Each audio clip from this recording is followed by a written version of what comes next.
It's time for the compound women's individual semi-final number 2 here in Shanghai. Two strong nations going up against each other, Korea versus Turkey. Let's go down and meet the athletes. Representing the Republic of Korea, 1号靶来自韩国 Cho Su A.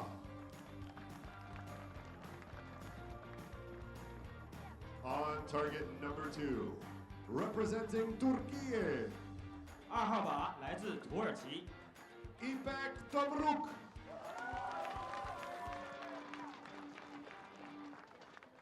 The line judge for this matchup is 起射线裁判 Rupeshkar.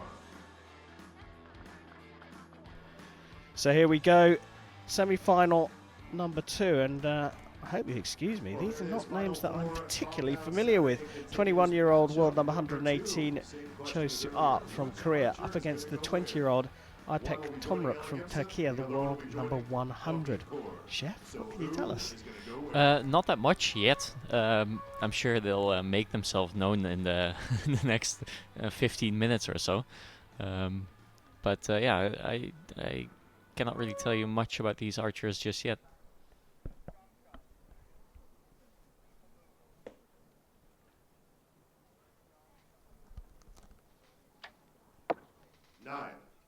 Cho starts the match with a low left 9.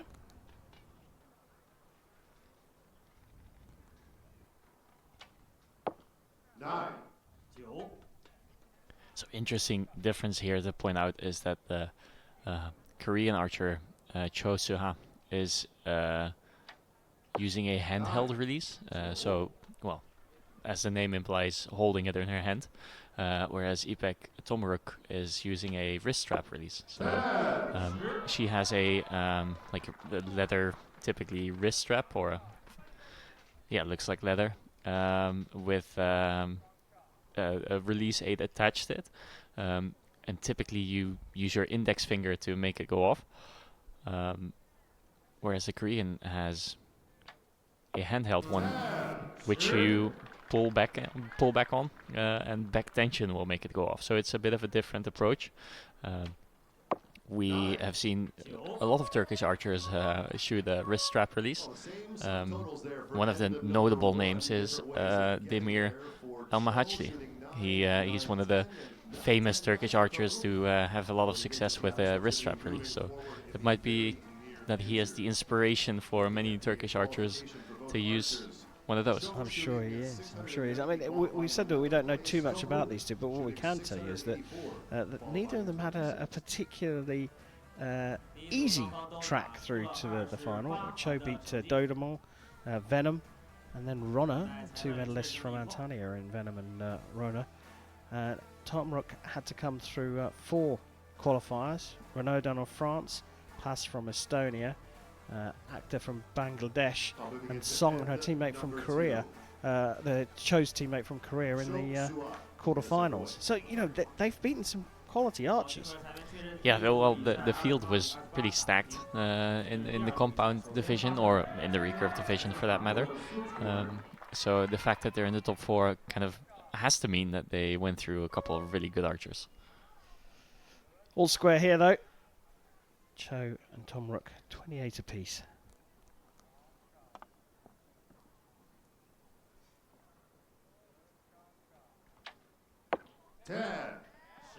Relatively slow shot for Korean standards, but I'm sure that new coach Rio Wild is gonna be comfortable counting her down if he needs to.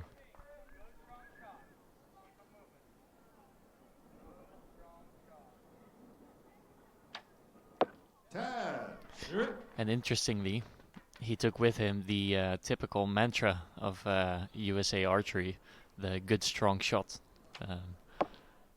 It's one of those that you keep hearing if you're shooting next to or against or in close vicinity to an archer from the US. You'll typically hear good strong shots, and if you're hearing it, you might as well remind yourself of doing that exact thing as well. 9, It's a pretty good group, and she is adjusting her sight, so I guess she understands that her group is good enough to shoot more points than she got, but it does mean that she's now trailing by 2 points. Yeah, did you see Cho stepping off the line after she shot that third arrow? There was a bounce in her step. Yeah, she needed to adjust that shot a bit. I think put some English in it, and then, well, if you're in the movement, you might as well step off the line in one movement, right, to make it slick. Well, perfect 30 from Cho. 2 9s in there for Ipek Tomruk from Turkey, and as you say, Chef, finding himself 2 behind after 2 ends. It's not insurmountable with another 9 arrows left per archer, but it's not the position you want to be in, is it? No, and it could have been avoided. It's easy to say after the fact, obviously, but the group was good enough to shoot a 30 with those 3 arrows. It was just not, like, it wasn't in the middle. But she did adjust her sight, and I guess she is just going to try again. So Tomruk trailing shoots first in the third. 10. So still a bit high and right, so if I were her coach, I'd probably say something about that. 10. Dead center.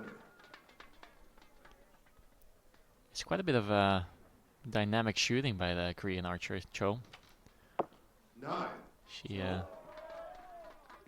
uses her bow arm quite a lot to get the arrow to hit the middle.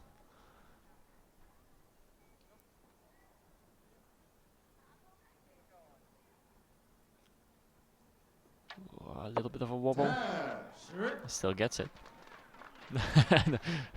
Bit of a relieved face there. 9.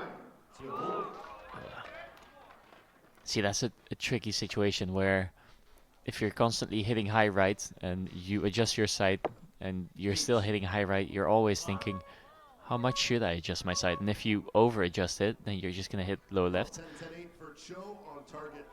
It's a bit frustrating, but then again, Cho shot an 8. And still built her lead. Yet still kept her lead, shooting that 8 because of the 2 9s from Tomruk. But there was a big opportunity there for Cho to open up the lead. Not quite insurmountable, but could have opened it up by another 2 points. Yeah, so now Tomruk must be thinking, okay, I'm still in this. I have 6 arrows to make up 2 points, which is possible in most cases. Well, I wonder what Cho's thinking coming off the line there, because she definitely tried to put something into that last arrow. She knew it was going out to the left.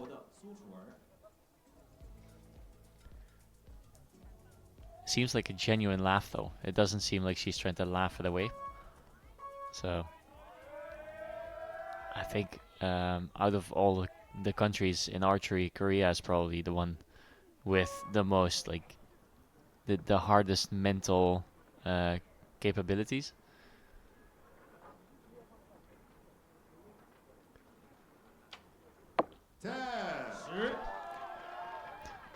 The thing is, if you're shooting for a national team in a country where the selection procedure is important enough to miss a World Cup, that's probably that'll harden you up mentally. That'll give you competition stamina. Chef, of course, referring to the fact that this is Korea's first outing on the Hyundai Archery World Cup stage, because when we were in Antalya, Turkey, for the first stage, Korea was still holding their national trials to select the teams coming to these competitions. There's a little bit more wind on the body now.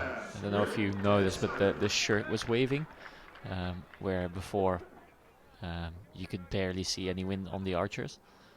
So I think it's slowly picking up. There's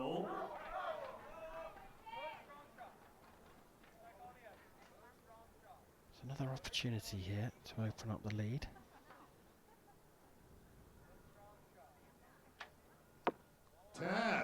This time she pops it into the 10, so none of the repeat of the 8 that we saw in the previous end, and now Cho in a commanding position. 3 points doesn't sound very much, but only 3 arrows left per archer.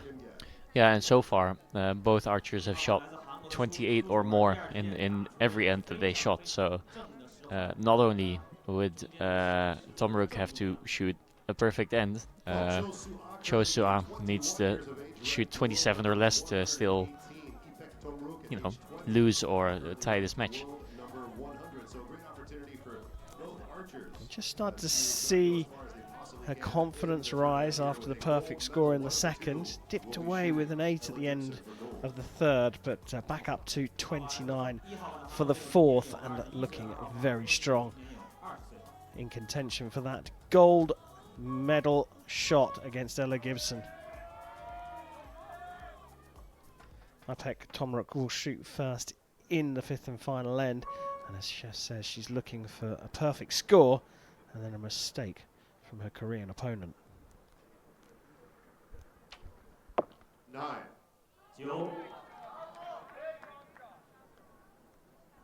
So getting a bit annoyed there, which is understandable but not necessarily useful. 10. 10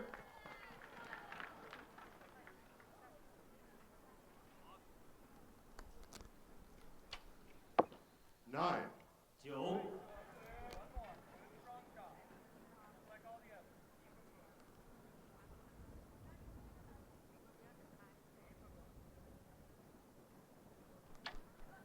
10. 10 She's getting away with quite a bit of wobbling in her shooting. So she must be wobbling around the middle. 10. 10 Well, I called that one a 10. I would agree with them. Oh, 10, 10, That is definitely a 10 for a second perfect and a 145 to 140 victory for Cho Su A from Korea. And the wild effect is certainly showing through again in the Korean team. The American now coaching the compounders in Korea to bring them up to the levels of their recurve compatriots.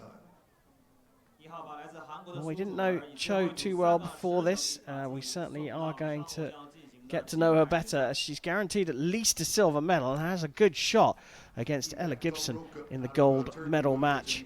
They're just waiting for confirmation of the scores, but I think there's no doubt that it will be Cho going through to that gold medal match. So we will see Ipek Tomruk very shortly when she comes back out for the bronze medal match.